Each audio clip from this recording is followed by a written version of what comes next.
કેમ છો વિદ્યાર્થી મિત્રો? આપણે ટૂંક સમયમાં જ નિદાન કસોટી આવી રહી છે, જેમાં આપણે પ્રકરણ 1 થી 8 આપણો અભ્યાસક્રમ છે, એટલે કે પહેલું સત્ર છે. આપણે થોડાક દાખલા, કેટલાક એના નિયમો છે કે એવું કંઈક હોય તો એના વિશે આપણે થોડીક તૈયારી કરીશું. આજે આપણે શરૂ કરીએ છીએ સમય સંખ્યાથી. બરાબર, આપણું છે પહેલું ચેપ્ટર. એના કેટલાક નિયમો વિશે સમજી જઈશું. તો આપણને ખબર છે કે પ્રાકૃતિક સંખ્યા એટલે શું? તો 1, 2, 3, 4 થી લઈને અનંત સુધી જે સંખ્યા હોય તેને આપણે પ્રાકૃતિક સંખ્યા કહીએ છીએ. 0, 1, 2, 3, 4, 5, 6, 7, 8 હોય તો એને પૂર્ણ સંખ્યા કહીએ છીએ. એ સિવાય પૂર્ણાંક સંખ્યા જે હોય એમાં ધન અને ઋણ બધી જ સંખ્યાઓનો સમાવેશ થતો હોય છે.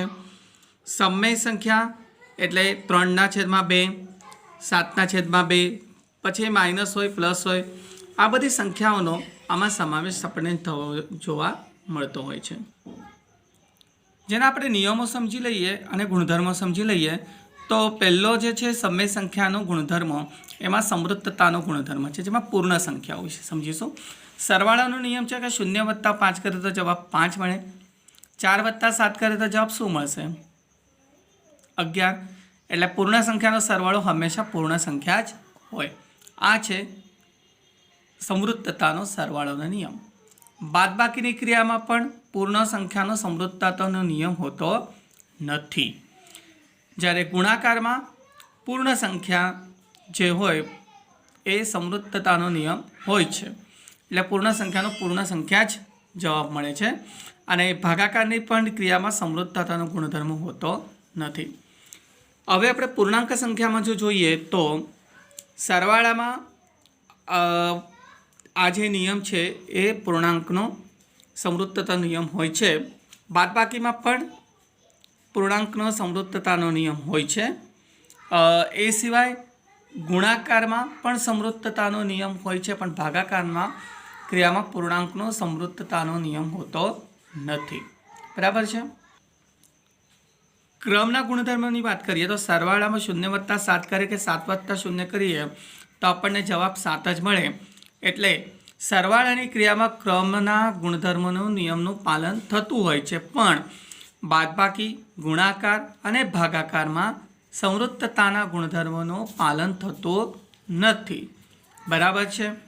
હવે પૂર્ણાંકમાં પણ આપણે જોઈએ તો પૂર્ણાંક સંખ્યામાં સરવાળો, ગુણાકાર અને ભાગાકારમાં ક્રિયામાં પૂર્ણાંક સંખ્યાનું પાલન થતું નથી, જ્યારે બાદબાકીની ક્રિયામાં આનું પાલન થાય છે. બરાબર. તો આજે આપણે આના નિયમો વિશે થોડીક વાત સમજી ગયા.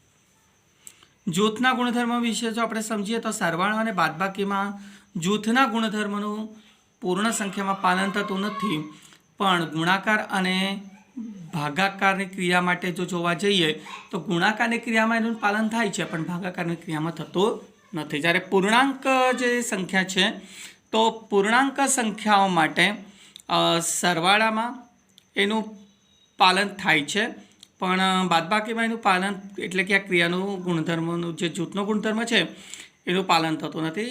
પણ ગુણાકારની ક્રિયામાં થતું હોય છે, પણ ભાગાકારની ક્રિયામાં એનું થતું નથી. પાઠ્યપુસ્તકમાં કેટલાક ઉદાહરણ તમને આપે છે, એ ઉદાહરણ તમે જોઈ શકો છો.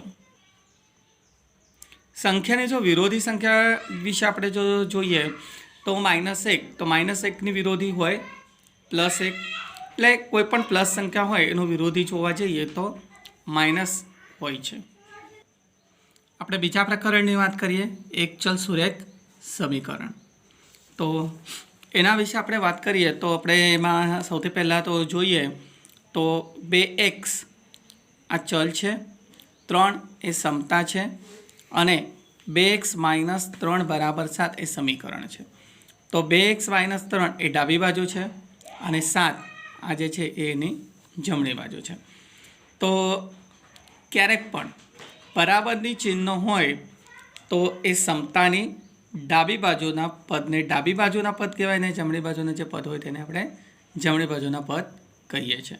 બરાબર. એકાદ ઉદાહરણ સમજી લઈએ. 15/4 - 7x = 9. તો 15/4 - 7x = 9 આપેલું છે. 15/4 ને જમણી બાજુ લઈએ તો -7 x બરાબર 9 - 15/4 થાય, બરાબર છે। એટલે 9 × 4 36 થાય, 36 અને માંથી 15 માઇનસ કરીએ એટલે 21/-4 થાય। -4 જે છે બરાબરની પેલી બાજુ જતા રહેશે, અથવા તો -7 બરાબરની આ બાજુ આવતા રહેશે, તો x બરાબર એટલે કે બંને બાજુને -7 વડે ભાગતા તો 21/4 × -7 થાય। તો x બરાબર 3 × 7 4 × 7 તો 7 7 ઉડી જશે એટલે 3/4 થશે। આ એનો જવાબ થયો। એક્સની જગ્યા જે છે એમાં જો તમે -3/4 લખશો તો તમને જવાબ જે છે એ તમને મળી જશે। એક વ્યવહારુ દાખલો આપણે જોઈએ તો દેવેશી પાસે ₹50, ₹20 અને ₹10 મૂલ્યની કુલ ₹590ની ચલની નોટો છે, બરાબર। ₹50, ₹20ની મૂલ્યની ચલની નોટોનો ગુણોત્તર 3:5 છે અને 25 ચલની નોટો છે, બરાબર। તો ઉપરયુક્ત મૂલ્યની નોટોની સંખ્યા કેટલી હશે? ધારો કે ₹50 અને ₹20 મૂલ્યની વાળી નોટોની સંખ્યા 3x અને 5x છે અને કુલ નોટો 25 છે। 10 રૂપિયાના મૂલ્યવાળી નોટોની સંખ્યા 25 - 3x + 5x એટલે 25 - 8x છે। હવે તેની પાસે 50 રૂપિયાની નોટો 3x × 50 બરાબર 150x થાય। 20 રૂપિયાની નોટો 5x × 20 બરાબર 100x થાય અને 10 રૂપિયાની નોટો 25 - 8x × 10 એટલે 250 - 80x થાય। આમ તેની પાસે કુલ રકમ 150x + 100x + 250 - 80x બરાબર ₹170x + 250 થાય। હવે તેની પાસે કુલ રકમ ₹590 છે, માટે 170x + 250 બરાબર 590 થાય। તો 170 બરાબર 590 - 250 બરાબર 340 થાય। એટલે x બરાબર 240/170 બરાબર 2 થાય। એટલે x બરાબર 2 થઈ એટલે 50 રૂપિયાની નોટોની સંખ્યા 3x બરાબર 3 × 2 બરાબર 6 અને 20ના મૂલ્યોની નોટોની સંખ્યા 5x બરાબર 5 × 2 બરાબર 10 અને 10ના મૂલ્યોની નોટોની સંખ્યા 25 - 8x એટલે 25 - 8 = 16, 25માંથી 100 જાય એટલે 9 થાય। તો આમ આપણે જોવા જઈએ તો 50ની 6 નોટો હશે, 20ની 10 નોટો હશે અને 10ની 9 નોટો હશે, બરાબર। આ રીતે આપણે વ્યવહારુ દાખલો સમજી ગયા। હજુ એક તમને અહીંયા ઉદાહરણ આપેલું છે પાન નંબર 35 પર, એ પણ તમે જોઈ શકો છો। અનુ અને રાજની હાલની ઉંમર 4:5 છે। 8 વર્ષ પછી તેમની ઉંમરનું ગુણોત્તર 5:6 થાય છે। તો હાલની ઉંમર કેટલી? અહીંયા તમને ઉદાહરણ પાઠ્યપુસ્તકમાં આપ્યું છે, એ તમે ઉદાહરણ જોઈ શકો છો, બરાબર છે। તો મિત્રો અહીંયા આપણે આ બીજા પ્રકરણની અંદર શું શીખ્યા? તો સંખ્યાની જેમ જ ચલને પણ એક બાજુથી બીજી બાજુ લઈ જઈ શકાય છે, બરાબર। સુરેખ સમીકરણનો ઉકેલ કોઈ પણ સમય સંખ્યા હોઈ શકે છે અને ક્યારેક ઉકેલ લાવતા પહેલાં સમીકરણ બનાવવામાં વપરાયેલ પદોનો તેમના સરળ સ્વરૂપમાં પણ આપણે ફેરવી શકાય છે અને વિવિધ પ્રકારના કૂટ પ્રશ્નોનો ઉકેલ કેવી રીતે મેળવાય, જેમ કે સંખ્યા છે, ઉંમર છે, પરિમિતિ છે, ચલની સિક્કા છે, એ આપણે આમાં શીખી ગયા છે। હવે આપણે જોઈશું આગળનું પ્રકરણ। આગળનું પ્રકરણ છે ચતુષ્કોણની સમજ। આ પ્રકરણ છે ત્રીજું। એના વિશે જો આપણે જોઈએ તો આ આકૃતિ છે અને એનો પ્રકાર છે, બરાબર છે। તમે જોઈ શકો છો કે કેવા પ્રકારની આકૃતિઓ છે। આ બંધ આકૃતિ છે, બરાબર ને। આ બંધ નથી, બરાબર, વક્ર નથી, બંધ વક્ર કે સરળ પણ નથી, સરળ વક્ર જે બંધ પણ નથી, આવી ઘણી પ્રકારની આકૃતિ આપણે અહીંયા જોઈએ। આ વક્ર જે બહુકોણ છે અને વક્ર જે બહુકોણ નથી, બરાબર। આ આકૃતિ આપણે સમજી ગયા છે બધું ડીપમાં। પછી આપણે જોઈ ગયા ત્રિકોણને 3 ખૂણા હોય, ચતુષ્કોણને 4, પંચકોણને 5, ષટકોણને 6, સપ્તકોણને 7, અષ્ટકોણને 8, નવકોણને 9 અને 10 કોણને 10 ખૂણાઓ હોય છે। એના વિશે આપણે વિગતવાર માહિતી મેળવી ચૂક્યા છે। આ જે ખૂણાઓ છે એ બહિર્મુખ બહુકોણ છે અને આ જે ખૂણાઓ છે બધા એ અંતર્મુખ બહુકોણ છે, બરાબર. જો આ અંદરની બાજુ છે એટલે અંતર્મુખ કહેવાય, બહારની બાજુ છે બધા જોઈ શકો છો તમે, એટલે તેને બહિર્મુખ કોણ કહેવામાં આવે છે. આમાં નિયમિત અને અનિયમિત બહુકોણ પણ આપણે સમજી ગયા છે. મિત્રો, આ નિયમિત બહુકોણ છે અને આ બહુકોણ કે જે નિયમિત નથી. મિત્રો, તો આ પ્રકરણમાં આપણે શું શીખ્યા? ચતુષ્કોણ હોય તો સામસામેની બાજુના પ્રત્યેક જોડ સમાંતર હોય છે તેવા ચતુષ્કોણ હોય. એના ગુણધર્મ કે સામસામેની બાજુની લંબાઈ સમાન હોય, સામસામેના ખૂણાના માપ સમાન અને વિકર્ણ પરસ્પર દુભાવે છે. સમબાજુ ચતુષ્કોણ હોય તો સમાન લંબાઈની બાજુ હોય એટલે સમાંતર બાજુ ચતુષ્કોણ કહેવાય. સમાંતર બાજુના ચતુષ્કોણના બધા જ ગુણધર્મો એના સરખા જ હોય છે અને વિકર્ણો પરસ્પર કાટખૂણે દુભાગે છે. લંબચોરસ એક કાટખૂણો ધરાવતો સમાંતર બાજુ ચતુષ્કોણ છે. સમાંતર બાજુના બધા જ ગુણધર્મો હોય, દરેક ખૂણો કાટખૂણો હોય ને વિકર્ણોની લંબાઈ પણ સમાન હોય છે. ચોરસ એ સમાન બાજુવાળો ધરાવતો લંબચોરસ છે, જે સમાંતર બાજુ ચતુષ્કોણ, સમબાજુ ચતુષ્કોણ અને લંબચોરસના બધા જ ગુણધર્મો હોય છે. પતંગાકાર ચતુષ્કોણ જેમાં પાસપાસની બાજુઓની ફક્ત 2 જોડ સમાન હોય અને લંબાઈ હોય તો તેવો ચતુષ્કોણ કહેવામાં આવે છે, જેના વિકર્ણો પરસ્પર કાટખૂણે દુભાગે છે. એક વિકર્ણ બીજા વિકર્ણને દુભાગે છે. અહીંયા તો તમે જોશો તો ખૂણો બી અને ખૂણો ડી બરાબર છે, પણ ખૂણો એ અને ખૂણો સી એ બરાબર નથી. તો વિદ્યાર્થી મિત્રો, આમ આપણે આ ત્રીજું પ્રકરણ શીખી ગયા. ચોથું પ્રકરણ છે પ્રાયોગિક ભૂમિતિ. પ્રાયોગિક ભૂમિતિ અર્થાત આપણને ખબર જ છે કે રચના કરવાની હોય, આપણે વિવિધ ખૂણાઓ કેવી રીતે દોરવાના, કેવી રીતે આપણે એના લંબાઈના માપ કરવાના, કેવી રીતે એની ચોરસ ત્રિકોણ દોરવાના, કેવી રીતે ચતુષ્કોણ દોરવાના, એની બધી જ સમજો ના જે પ્રકરણ છે એમાં આપણે શીખી ગયા છે. આ પ્રકરણમાં આપણે ચતુષ્કોણના 5 માપ, એક અનન્ય ચતુષ્કોણની સુનિશ્ચિત કરશે એ શીખ્યા. ચતુષ્કોણની 4 બાજુ અને એક વિકર્ણ આપેલો હોય તો તેના દ્વારા અનન્ય ચતુષ્કોણની સુનિશ્ચિત થાય છે એ શીખ્યા. જો ચતુષ્કોણના 2 વિકર્ણ અને 3 બાજુ આપણે જાણતા હોય તો કેવી રીતે આપણે ચતુષ્કોણ દોરી શકાય એ શીખ્યા. ચતુષ્કોણની પાસપાસની 2 બાજુઓ અને 3 ખૂણાઓના માપ જો આપણે જાણતા હોય તો કેવી રીતે રચના દોરી શકાય એના વિશે આપણે માહિતી મેળવી ચૂક્યા.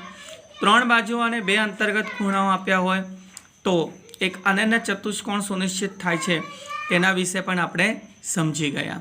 બરાબર. હવે આપણે આગળ જઈશું 5મા પ્રકરણમાં.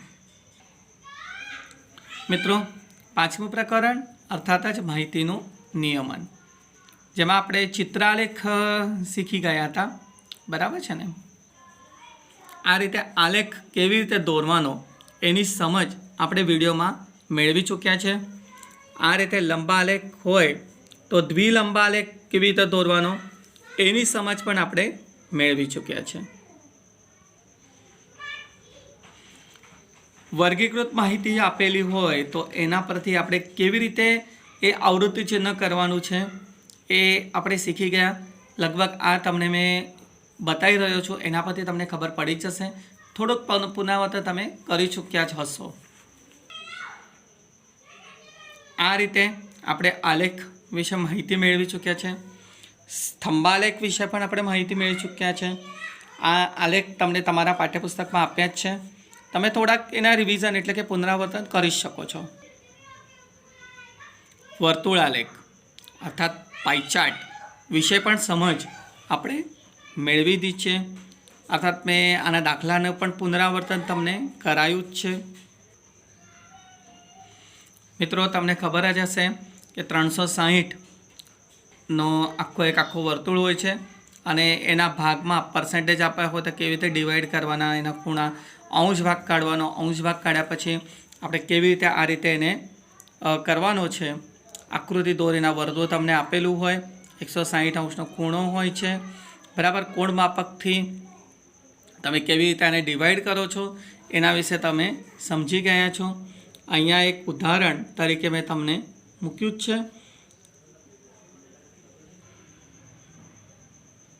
આ રીતે તમે ઉદાહરણ તમને પાન નંબર 80 પર જોઈ ચૂક્યા છે। આવી તમે આકૃતિ અર્થાત પાઈ ચાર્ટ બનાવી શકો છો।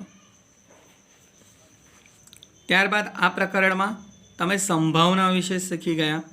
યાદૃચ્છિક પ્રયોગ કે એક પ્રયોગ છે કે જે ઘટના બને અને તે પહેલાં જ તેના પરિણામ કે શક્યતાનો વિચાર અગાઉથી ચોક્કસ તારણ આપણે આપી શકતા નથી, એના વિશે આપણે શીખી ગયા। આનું સૂત્ર તમને ખબર જ છે કે ઘટનાની સંભાવના બરાબર છે તે ઘટના બનવાની શક્યતા છેદમાં પ્રયોગમાં લીધેલી કુલ સંખ્યાની શક્યતા। અર્થાત તમને કદાચ ઉદાહરણ મેં તમને એક આપું તો વનરાજ 28 દિવસ ફેબ્રુઆરી મહિનામાં હસે છે તો એની સંભાવના કેટલી? તો ફેબ્રુઆરી મહિનાના કુલ દિવસો છે 28, બરાબર છે, અને વનરાજ 28 દિવસ હસ્યો છે એટલે એનો જવાબ 28/28 બરાબર 1 દિવસ આવે, બરાબર। પણ લીપ યર ન હોય અને હું એવું કહું કે વનરાજ ફેબ્રુઆરી મહિનામાં 29 દિવસ રડ્યો તો કુલ દિવસ 28 હોય, બરાબર, અને 29 દિવસ રડ્યો એ શક્ય થાય? ના થાય, બરાબર। એટલે આ શક્યતા નથી, એટલે આ સંભાવના અશક્ય છે એવું પણ આપણે કહી શકીએ છીએ। એવા ઘણા બધા ઉદાહરણો આપણે વિડીયોમાં અગાઉ જોઈ ચૂક્યા છે, બરાબર છે। પ્રકરણ 6 વર્ગ અને વર્ગમૂળ। વર્ગ અને વર્ગમૂળમાં આપણે સમજી ચૂક્યા છે આપેલી સંખ્યાને આપેલી સંખ્યા જ વડે જો ગુણવામાં આવે તો તેનો વર્ગ થાય। અહીંયા એક કોષ્ટક તમને આપ્યું છે, જેમ કે 10 ને 10 વડે ગુણીશું તો 10 × 100 થાય, 17 ને 17 વડે ગુણીશું તો 289 થાય। અહીંયા તમને 1 થી 50ના વર્ગ અને વર્ગમૂળ આપેલા છે, તે તમે જોઈને એની તૈયારી કરી શકો છો, બરાબર છે। વર્ગની ક્રિયા કર્યા વગર જો આપણે દાખલો ગણવો હોય તો કેવી રીતે ગણાય એનું એક ઉદાહરણ જોઈ લઈશું। 23નો વર્ગ કરવો હોય તો 20 + 3, બરાબર, એટલે 20 + 3 23 થાય તો 20 + 3નો વર્ગ કરીને આપણે અહીંયા ઉદાહરણ આપેલા છે એ ઉદાહરણ તમે જોઈ શકો છો, જે તમને તમારા પાઠ્યપુસ્તકમાં પાન નંબર 97 પર આપેલા જ છે। અવિભાજ્ય રીતે વર્ગમૂળ શોધવાની ક્રિયા આપણે જોઈ લઈશું। તો 6400નું વર્ગમૂળ આ રીતે આપણે કાઢી શકાય છે। પછી આ રીતે આપણે અવયવ મૂકી દીધા અને તો આ રીતે એનો આપણને જવાબ મળે 80। ભાગાકારની રીતે જો આપણે વર્ગ અને વર્ગમૂળ શોધવો હોય તો કેવી રીતે શોધાય એના વિશે આપણે સમજ મેળવી લીધી છે। નાનામાં નાની સંખ્યા શોધો કે 1300માં ઉમેરતા પૂર્ણ વર્ગ થઈ શકે છે, તો આ રીતે આપણે પૂર્ણ વર્ગ શોધીને એ આપણે કરતાં શીખી ગયા છે, બરાબર। દશાંશ અપૂર્ણાંકનું વર્ગમૂળ શોધવું હોય તો કેવી રીતે શોધાય એના વિશે પણ આપણે સમજ મેળવી ચૂક્યા છે। અહીંયા તમને કેટલાક એના ઉદાહરણ તમારી પાઠ્યપુસ્તકમાં પાન નંબર 106 પર આપેલા છે, તો તમે જોઈ શકો છો। અનુમાનની રીતે આપણે કેવી રીતે વર્ગમૂળ શીખાય એ તમને પાન નંબર 107 પર આપેલું છે, એ તમે જોઈ શકો છો અને થોડુંક એનું પુનરાવર્તન કરી શકો છો।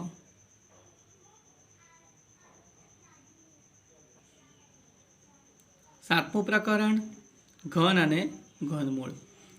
આપણે વર્ગ અને વર્ગમૂળ જે રીતે શીખ્યા એ જ રીતે ઘન અને ઘનમૂળ પણ છે। વર્ગ અને વર્ગમૂળમાં આપણે આપેલી સંખ્યાને આપેલી સંખ્યા વડે 2 વખત ગુણતા હતા, જ્યારે ઘનમૂળમાં આપેલી સંખ્યાને આપેલી સંખ્યા વડે 3 વડે ગુણવાનું હોય છે, બરાબર છે। કોષ્ટકમાં તમને 11 થી 20 સુધીના ઘન અને ઘનમૂળ આપેલા છે, જે તમે કરી શકો છો।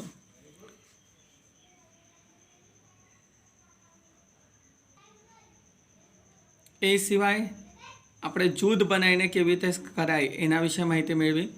આપેલી આ સંખ્યા હોય તો એને આપણે 3-3ના 2 ભાગ પાડ્યા, બીજું પ્રથમ જૂથ અને બીજું જૂથ, એના વિશે પણ આપણે સમજણ મેળવી ચૂક્યા છે। છતાં પણ જો તમને શીખવું હોય તો તમે તમારા પાઠ્યપુસ્તકમાં પાન નંબર 115 પર દાખલો સમજી શકો છો અને જોઈ શકો છો।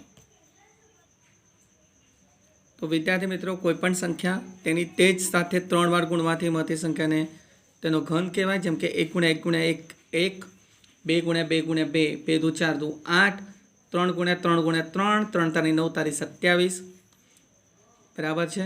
જો કોઈ સંખ્યાના અવિભાજ્ય અવયવીકરણ અને અવયવ 3 વાર આવે તો તે સંખ્યાને પૂર્ણઘન સંખ્યા કહેવાય છે અને સંકેતમાં આ રીતે લખાય છે. નિદાન કસોટીનું છેલ્લું પ્રકરણ અર્થાત 8મું પ્રકરણ રાશિઓની તુલના. આ પ્રકરણમાં ગુણોત્તર અને ટકાનું પુનરાવર્તન કેવી રીતે કરી શકાય એના વિશે આપણે સમજણ મેળવી. કેવી રીતે લખાય અને કેવી રીતે વંચાય એ પણ આપણે શીખી ગયા.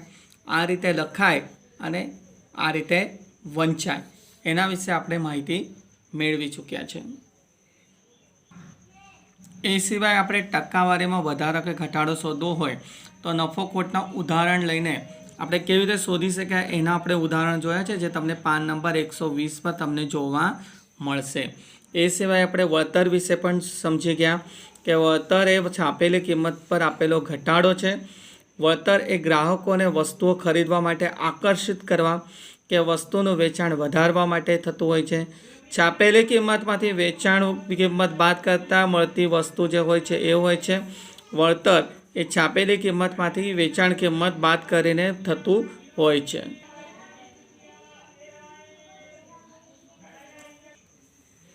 વળતર છાપેલી કિંમત પર હોવાથી આપણે છાપેલી કિંમતને આધાર તરીકે લઈને આપણે એના ટકા કાઢવાના હોય છે. જ્યારે વળતરની ટકાવારી આપી હોય ત્યારે પણ આપણે વળતર શોધી શકાય છે.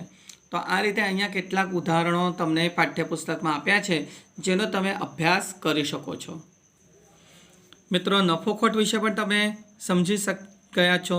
નફો એટલે આપણે જ્યારે કોઈ પણ વસ્તુ વેચીએ એ વેચાણ કિંમત મૂળ કિંમત કરતાં અર્થાત છાપેલી કિંમત કરતાં વધારે હોય તો નફો કહેવાય અને જો ઓછી હોય તો આપણે એને ખોટ કહેવાય. આને આપણે તમે ઉદાહરણ જો જોવા હોય તો તમારા પાઠ્યપુસ્તકમાં તમે જોઈ શકો છો. મિત્રો એ સિવાય આ પાઠની અંદર આપણે જીએસટી વિશે પણ સમજી ગયા હતા. બરાબર, બધાને યાદ હશે જીએસટી શું હોય છે અને એના વિશે આપણે બધી જ વિગતવાર ચર્ચા કરી ચૂક્યા છે. એ સિવાય ચક્રવૃદ્ધિ વ્યાજની ગણતરી કેવી રીતે કરાય છે એના સૂત્રો પણ આપણે સમજી ગયા. સૂત્રો તમને લગભગ ખબર હશે. A = P (1 + R/100) આખા કૌંસનો n ઘાત. આ સૂત્ર પણ આપણે સમજી ચૂક્યા છે. મિત્રો એ સિવાય જ્યારે આપણે ચક્રવૃદ્ધિ વ્યાજ અને સાદું વ્યાજના તફાવત વિશે પણ વાત કરી ચૂક્યા છે. પાન નંબર 128 પર એના કેટલાક ઉદાહરણો તમને આપેલા છે એ તમે જોઈ શકો છો. પાન નંબર 129 પર સાદું વ્યાજ અને ચક્રવૃદ્ધિ વ્યાજ, વાર્ષિક ચક્રવૃદ્ધિ વ્યાજ અને અર્ધવાર્ષિક ચક્રવૃદ્ધિ વ્યાજ વિશેની માહિતી તમને આપેલી છે, એ પણ તમે જોઈ શકો છો.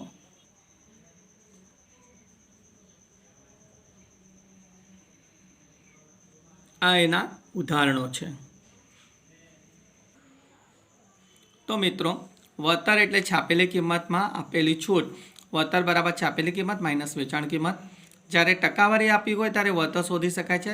વળતર બરાબર છાપેલી કિંમત પર વળતરની ટકાવારી શોધાય.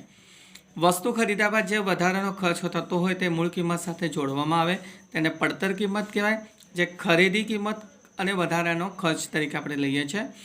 જે તે વસ્તુના વેચાણ પર સરકાર દ્વારા વસૂલવામાં આવતા કરને સેલ્સ ટેક્સ અર્થાત વેચાણ કર અને વેચાણ કર બરાબર બિલની રકમનો કર પર્સન્ટેજમાં આપ્યો હોય એ હોય. જીએસટી અર્થાત વસ્તુ અને સેવા કર. આ કર વસ્તુ જીએસટી અર્થાત વસ્તુ અને સેવા કર. આ કર વસ્તુની કિંમત કે સેવા કે બંને ઉપર વસૂલ કરવામાં આવે છે. ચક્રવૃદ્ધિ વ્યાજ એ એવું વ્યાજ છે જેને ગણવા માટે આગળના વર્ષના વ્યાજ મુદ્દલ તરીકે લેવામાં આવે છે. જેમાં આપણે વાર્ષિક ચક્રવૃદ્ધિ વ્યાજ અને અર્ધવાર્ષિક ચક્રવૃદ્ધિ વ્યાજ લઈ શકીએ છીએ. અહીંયા તમને મેં સૂત્ર વિડીયોમાં બતાવ્યા છે, અર્થાત તમને પાન નંબર 135 પર છે જ. તો વિદ્યાર્થી મિત્રો આટલી ચર્ચા બાદ હું એટલું કહી શકું છું તમને કે તમે હવે તમારી જે નિદાન પરીક્ષા છે એ તમે ખૂબ સારી રીતે આપી શકો છો. તમે તમારો પેપર અલગ અલગ કાગળ પર લખવાનો છે, બરાબર, અલગ અલગ વિષય પર લખવાનો છે. અર્થાત તમને સપ્લિમેન્ટરીમાં તમે જે રીતે લખો છો એ જ રીતે તમારે ક્લિપ પેજમાંથી અથવા તો બજારમાંથી સપ્લિમેન્ટરીમાં તમે લખવાનો છે.